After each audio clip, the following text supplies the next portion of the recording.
अपने घर चली आई। उस दिन उसने दुकान जल्दी बंद कर दी, जिस वजह से रमेश को भी हैरानी हुई। अरे क्या हुआ? आज तुम दुकान इतनी जल्दी बंद करके क्यों आ गई? सामान खत्म हो गया था क्या? अरे नहीं नहीं, ऐसा कुछ भी नहीं हुआ है। हमारे गांव में घनश्याम का लड़का विनोद, वो शहर से पढ़कर आया है।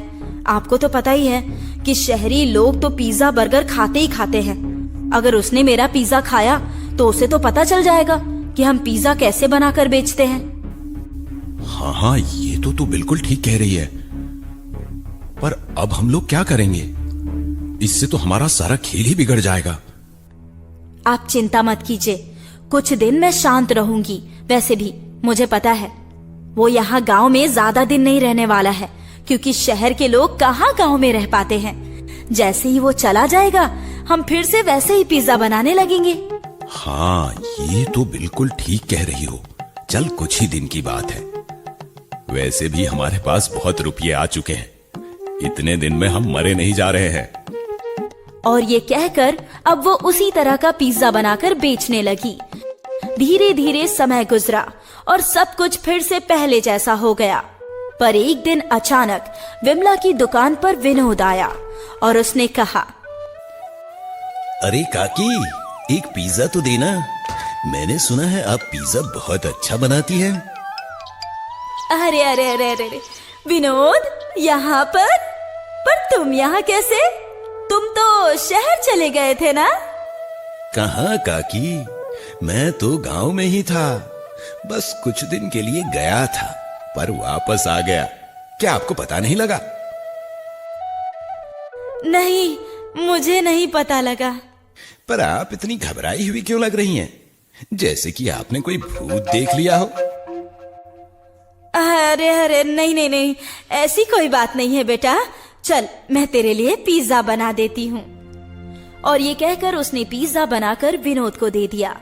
उसने पिज्जा खाकर विमला की बहुत तारीफ की और अब रोज विनोद उसकी दुकान पर आकर पिज्जा खाया करता था। पर एक दिन की बात है, जब विनोद पिज्जा खा रहा था तो उसने देखा कि उसके बगल में बैठा रामू भी पिज्जा खा रहा है। पर रामू का पिज्जा और उसका पिज्जा काफी अलग था। यह देखकर वो काफी हैरान हुआ और उसने कहा, काकी, मुझे ऐसा क्यों लग रहा है कि मेरा और इनका पिज्जा काफी अलग है।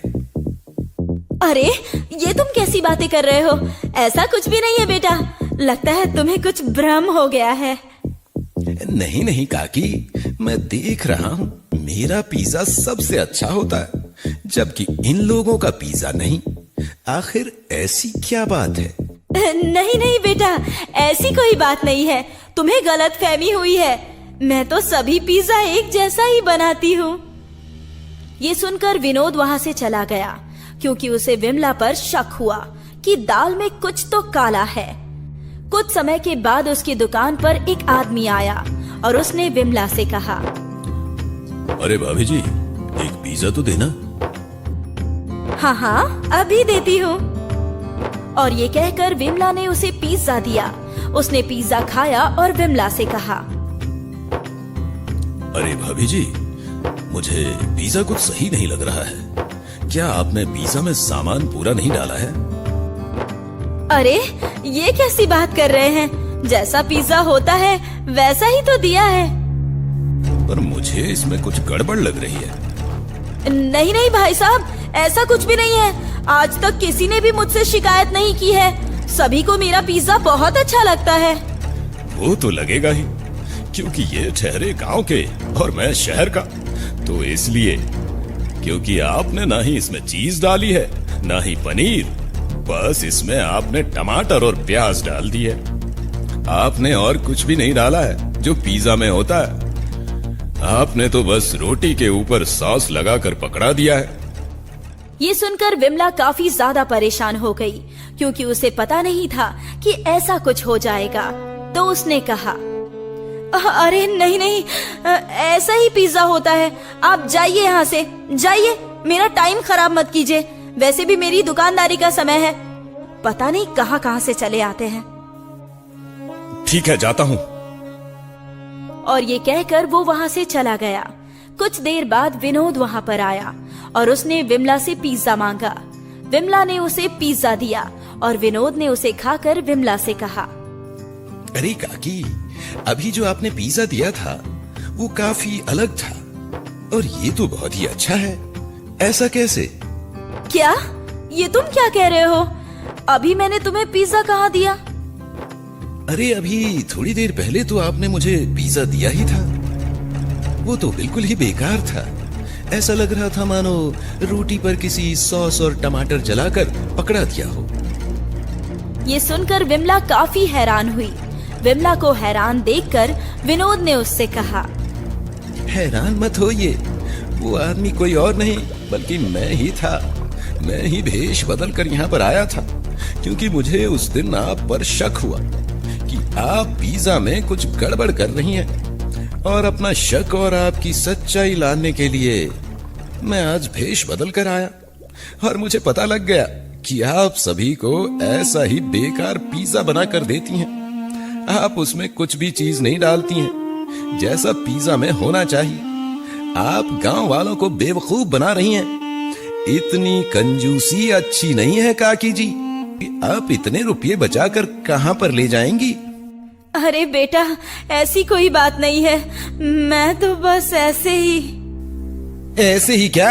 मैंने देखा है आप पिज्जा में कम लागत लगाती हो जिससे आपके रुपये बच जाते हैं। आखिर आप दुकानदार हैं, आप इतनी कंजूसी क्यों दिखाती हैं? यदि आप इतनी कंजूसी दिखाएंगी तो आपकी दुकान एक दिन ठप हो जाएगी। और ये ठहरे गांव वाले, इन्हें क्या पता कि पिज्जा कैसा होता है। आप जैसा इनको दे दोगे वैसा ही वो खा लेंगे। मुझे माफ कर दो बेटा, मुझसे गलती हो गई। आगे से मैं ऐसा कुछ भी नहीं करूंगी। मैं अच्छा पिज्जा बनाकर बेचूंगी। तुम ये बात किसी को मत बताना। नहीं, आपकी सच्चाई सभी के सामने आनी चाहिए क्योंकि आपने अभी तक लोगों को बेवकूफ बनाया और आपने अपनी जेब भरी है। उन्हें भी तो पता लगना चाहिए कि उन्होंने जितने रुपये दिए थे उतने का उन्हें सामान ही नहीं मिला। नहीं नहीं बेटा, मुझे माफ कर दो। इससे मेरी दुकानदारी खराब हो जाएगी। मैं आगे से कभी ऐसा नहीं करूंगी। मुझे माफ कर दो। विमला के ज्यादा कहने पर विनोद मान जाता है और उससे कहता है, अगर आपने आगे से ऐसा कुछ किया तो मैं आपको छोड़ूंगा नहीं। और फिर वो वहाँ से चला जाता है और विमला बेचारी दुखी हो